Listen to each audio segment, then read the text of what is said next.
Bonsoir, bienvenue. Il est 20h. À la une ce soir, évidemment, l'adieu à Liana. Plusieurs centaines de personnes ont assisté aujourd'hui à l'inhumation de la petite fille à Florence. Un dernier adieu à cette enfant de 11 ans retrouvée morte le 4 juin dernier. Sur place, beaucoup de tristesse, évidemment, mais aussi de la colère à laquelle l'État va devoir répondre. Nous serons sur place dans un instant avec Jean-Wilfried Forquès. Mais d'abord, revenons sur les images, quelques images de ces obsèques aujourd'hui avec Elsa Théobald.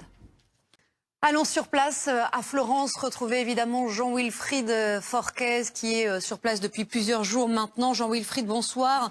On perçoit l'émotion évidemment et ce qu'on constate aussi c'est à quel point la colère, Jean-Wilfried, ne retombe pas.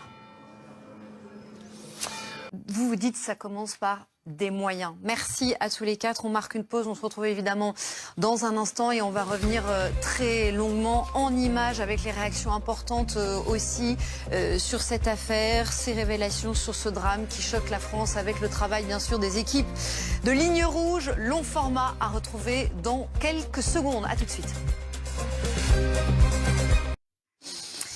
Il est 20h31 et vous êtes évidemment sur BFM TV. C'est donc l'adieu à Liana qui a lieu aujourd'hui où plusieurs centaines de personnes ont assisté aujourd'hui à l'inhumation de la petite fille à Florence. Il y avait évidemment beaucoup d'émotions, beaucoup de tristesse, mais aussi une grande colère. On va prendre le temps à présent avec les équipes de Ligne Rouge de revenir sur cette affaire, l'enquête, les obsèques et évidemment les réactions que cette affaire a suscité, que ce drame a suscité. Une colère à laquelle évidemment l'État va devoir répondre. C'est un travail des équipes de Ligne Rouge et on en parlera ensuite sur ce plateau avec mon invité. Nous serons avec Dominique Rizet, mais aussi Maître David Koubi, avocat pénaliste qui sera notre invité. On se retrouve dans quelques minutes.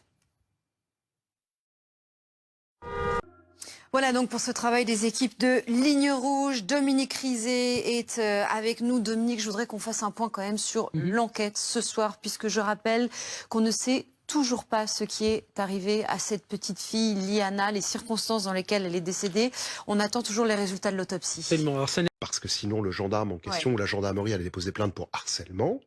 Quand on sait ce qu'il y a dans le dossier de Pierre de Buisson, et vous le savez aujourd'hui, mais moi j'aimerais bien savoir qui est ce gendarme.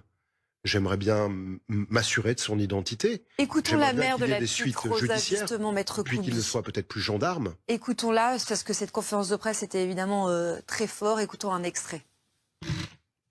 Et on va voir justement quel couple ils formaient, Bernadette et Jacques Chirac, les inséparables. Ils ont formé pendant 63 ans un couple emblématique et hors norme, plus d'un demi-siècle évidemment de conquête, de défaite, de trahison aussi, d'exercice du pouvoir. Deux êtres qui ne pouvaient pas vivre l'un sans l'autre. Un récit d'Isabelle Quintard, Alexandre Funel, avec évidemment toutes les équipes de la rédaction de BFM TV et des équipes de Ligne Rouge.